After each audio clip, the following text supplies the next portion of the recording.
রোজার মাসে আমার বাসার সবাই সেহরিতে তো রাইস আইটেমই খায়, আবার সারাদিন রোজা রাখার পরে ইফতারিতেও রাইস আইটেমটাই সবাই বেশি পছন্দ করে। আর আমিও চেষ্টা করি রাইস আইটেমের সাথে সিম্পল একটা কারি দিতে। আজকে যে রেসিপিটা আপনাদের সাথে আমি শেয়ার করছি সেটা হলো চিকেনের একটা কাটা মশলার কারি। পাটাপাটির কোনো ঝামেলা নেই, কিছু মশলা কেটেই রান্না করলে হয়ে যাবে এবং অসম্ভব মজাদার হয় এবং খুবই চটজলদি হয়ে যায় রেসিপিটা। আর গতবারে যে আমি পাঙাশ মাছের কাটলেটের রেসিপিটা দিয়েছিলাম, ওখানে আমাকে কমেন্ট করে জানিয়েছেন কুমিল্লা থেকে নাসরিন আপু কমেন্ট করে জানিয়েছেন।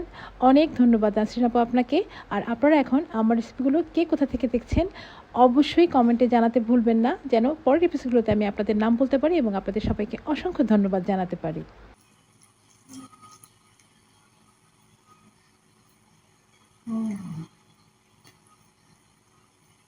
খুবই মজাদার, খুবই অসম্ভব মজাদার।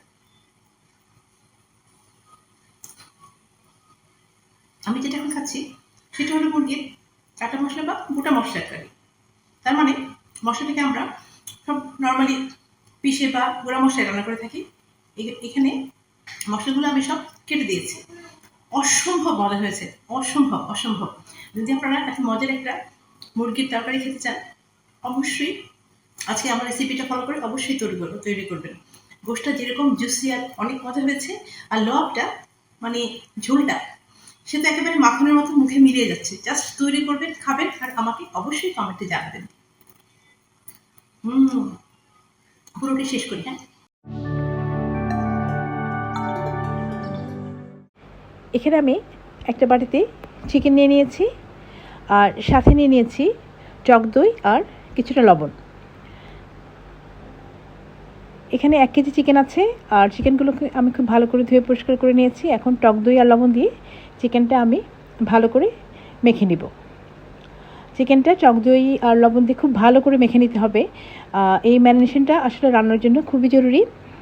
টক দই আর লবণটা চিকেনের মধ্যে খুব ভালো করে যখন ঢুকে যাবে, এই চিকেনটা খেতে অনেক বেশি মজাদার লাগবে। এবার আমি চুলায় একটা কড়াই দিয়ে দিলাম। কড়াইয়ে কিছুটা তেল দিয়ে দিচ্ছি। তেলটা আমি হালকা গরম করে নিচ্ছি, খুব বেশি গরম করে নেওয়া যাবে না।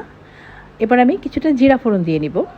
তেলটা বেশি গরম হয়ে গেলে জিরাটা পুড়ে যাবে, এই জন্য খুব হালকা গরম করে আমি জিরাটা ভেজে নিচ্ছি। জিরাটা আমার মোটামুটি ভাজা হয়ে গেছে। এখন আমি এর মধ্যে গোটা গরম মশলা দিয়ে দিলাম।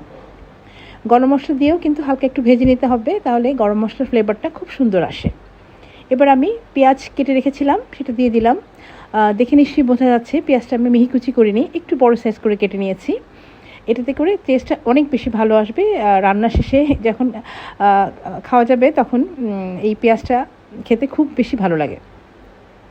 এখন আমি কিছুটা রসুন দিয়ে দিচ্ছি। এখানে দেখা যাচ্ছে নিশ্চয়ই যে রসুনগুলো কিন্তু আমি কেটে দিইনি, রসুনের কোয়াগুলো একেবারে আস্তে আস্তে ছিলে দিয়ে দিয়েছি। আর কিছুটা আদা ছিলে নিয়ে আমি স্লাইস করে কেটে নিয়েছি। সবগুলো মশলা কিন্তু এভাবেই দিতে হবে যদি একদম প্রপার টেস্টটা আনতে চান। দিয়ে একটু ভালো করে ভেজে নিলাম। তারপরে আমি টমেটোটাও চাকচাক করে কেটে নিয়েছি, সেটাও দিয়ে নিলাম। এখন আমি সব কিছু খুব সুন্দর করে একটু ভেজে নিচ্ছি বা কষিয়ে নিচ্ছি, যেন কাঁচা গন্ধগুলো যেন মশলার থেকে চলে যায়, আবার টমেটো একটু হালকা একটু সিদ্ধ হয়ে যায়। এই জন্য একটু ভালো করে ভেজে নিতে হবে বা কষিয়ে নিতে হবে। এবার দিয়ে দিলাম স্বাদ মতো লবণ। লবণটা দিয়েও আমি খুব ভালো করে মিলিয়ে নিলাম সব কিছু একসাথে, এবং সেই সাথে আবার একটু সুন্দর করে কষিয়েও নিলাম। এবার আমি এই মশলাগুলোর মধ্যে কয়েকটা শুকনো মরিচ দিয়ে দিচ্ছি। শুকনো মরিচটা দিলে হয় কি, ঝালটাও খুব ভালোই আসে আর কালারটা অসম্ভব চমৎকার আসে যদি আপনারা এরকম একটা গোটা শুকনো মরিচ দিয়ে দেন। যখন সিদ্ধ হবে তখন ঝোলটা থেকে কালারটা খুব চমৎকার আসে এবং ঝালটাও একদমই খুব ভালো আসে। আর গুঁড়া মশলার মধ্যে আমি শুধুমাত্র ধনিয়ার গুঁড়াটা দিয়ে দিলাম, অন্য কোনো গুঁড়া মশলা দিলাম না, আর কিছু লাগবে না, কারণ এই কারিটা খুব হালকা মশলাই ভালো লাগে আর এই কাটা মশলাতেই অসম্ভব মজা হয় খেতে। এখন সব কিছু আবার আমি খুব ভালো করে ভেজে নিলাম বা কষে নিলাম। এবার রান্নার যে মেইন ইনগ্রিডিয়েন্ট সেটা হলো সেই ম্যারিনেট করে রাখা চিকেনটা, মানে দই লবণের সেই চিকেনটা আমি দিয়ে দিলাম। দিয়ে চিকেনের সাথে সবগুলো মশলা খুব ভালো করে আমি মিশিয়ে নিচ্ছি। মিশিয়ে এটা খুব ভালো করে কষিয়ে নিতে হবে। আর যেহেতু দই দিয়েছি, কড়াইয়ের নিচে একটু লেগে যাওয়ার সম্ভাবনা থেকেই যায়, তো অবশ্যই আপনারাও একটু ভালো করে মিলিয়ে নেবেন, আর মাঝে মাঝে অবশ্যই একটু নেড়ে দিতে হবে। এখন ভালো করে আমি সব মিলিয়ে তার মধ্যে এখন উপর দিয়ে কিছুটা কাঁচামরিচ দিয়ে দিলাম। কাঁচামরিচটা অবশ্যই দেওয়ার চেষ্টা করবেন, কাঁচামরিচটা দিলে দেখতে খুব ভালো লাগে কারিটা। আর কাঁচামরিচের যে ফ্লেভারটা, এটা তো আমার কাছে অসম্ভব ভালো লাগে। মানে পুরো কারিটার মধ্যেই সুন্দর একটা ফ্লেভার আসবে কাঁচামরিচের, আবার ঝালটাও খুব ভালো লাগবে। এবার আমি ঢেকে দিলাম, সব কিছু একসাথে মিলিয়ে আমি ঢেকে কিছুক্ষণ ভালো করে কষিয়ে নিব। ঢেকে কষালে হয় কি, চিকেনের মধ্যে মশলার পুরো মশলাটা খুব ভালোভাবে যায়। সো ঢেকে কষালেও কিন্তু মাঝে মাঝে ঢাকনা খুলে নেড়ে দিতে হবে, তা নাহলে কিন্তু নিচে লেগে যাওয়ার একটা চান্স থেকেই যায়।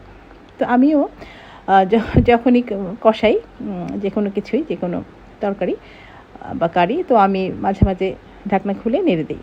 তো এখন দেখে বোঝা যাচ্ছে বেশ ভালো করে কষানো হয়ে গেছে আমার চিকেনটা। এবার পানি দেওয়ার পালা, আমি পরিমাণ মতো পানি দিয়ে নিচ্ছি। এটা আপনাদের উপর ডিপেন্ড করবে। আপনারা যদি পোলাও বা ভাতের সাথে এটা খেতে চান তাহলে খুব বেশি পানি দরকার নেই, অল্প লাভ বা ঝোল হলেই হবে। আর যদি মনে করেন না একটু রুটি পরোটা নানের সাথে খেতে চান তাহলে পানিটা একটু বাড়িয়ে দিলেই হবে, একটু ঝোল রাখলে হবে। এখন আমি ঢেকে দিচ্ছি, ঢেকে দিলে বরফটাও তাড়াতাড়ি চলে আসবে, আর রান্নাটা খুব টেস্টও ভালো আসবে। তো ঢাকনাটা খুলে আমি আবার একটু সব মিলিয়ে দিচ্ছি আর দেখে নিচ্ছি যে সব ঠিকঠাক মতো নিচে আবার লেগে গেল কি না। না, সব ঠিক আছে, জাস্ট সবই একদমই প্রপার আছে। এখন আমি উপর দিয়ে কিছুটা গরম মশলাটা ছড়িয়ে দিলাম। গরম মশলাটা দিলে ফ্লেভারটা খুবই ভালো আসবে আর টেস্টটাও খুব বাড়িয়ে দেয় গরম মশলাটা। তো গরম মশলাটা দিয়ে আমি এখন অল্প কিছুক্ষণ একটু দমে রেখে দিব। ব্যাস, আমার রান্না মোটামুটি শেষ হয়ে এসছে। রান্নাটা শেষ, আমি কড়াইটা চুলা থেকে এখন নামিয়ে নিচ্ছি। এবার আসল কাজ বেড়ে নেওয়ার পালাটা। দেখতে কত ভালো লাগছে তাই না, কত লোভনীয় লাগছে না কারিটা। ব্যাস, আমি একটা ডিশে সুন্দর করে চিকেনটা ঢেলে নিলাম। দেখি মনে হচ্ছে না এখনই ভিডিও থেকে বের করে খেয়ে নিই। তো অবশ্যই বাসায় আপনারা এটা রান্না করবেন, রান্না করে আমাকে কমেন্টে জানাবেন। একদম আমার রেসিপিটা হুবহু ফলো করেই রান্না করবেন। অবশ্যই কমেন্টে জানাবেন কেমন লাগলো। আর আমার চ্যানেলটা যারা সাবস্ক্রাইব করেননি, অবশ্যই আমার ইউটিউব চ্যানেলটা সাবস্ক্রাইব করে আমার পাশে থাকবেন। আর আমার ফেসবুক পেজটাতেও লাইক কমেন্ট শেয়ার করবেন, আর সবসময় আমার পাশে থাকবেন। এবং আপনারা অবশ্যই কমেন্টে লিখে জানাবেন আর কী কী রেসিপি আপনারা দেখতে চান আমার কাছ থেকে।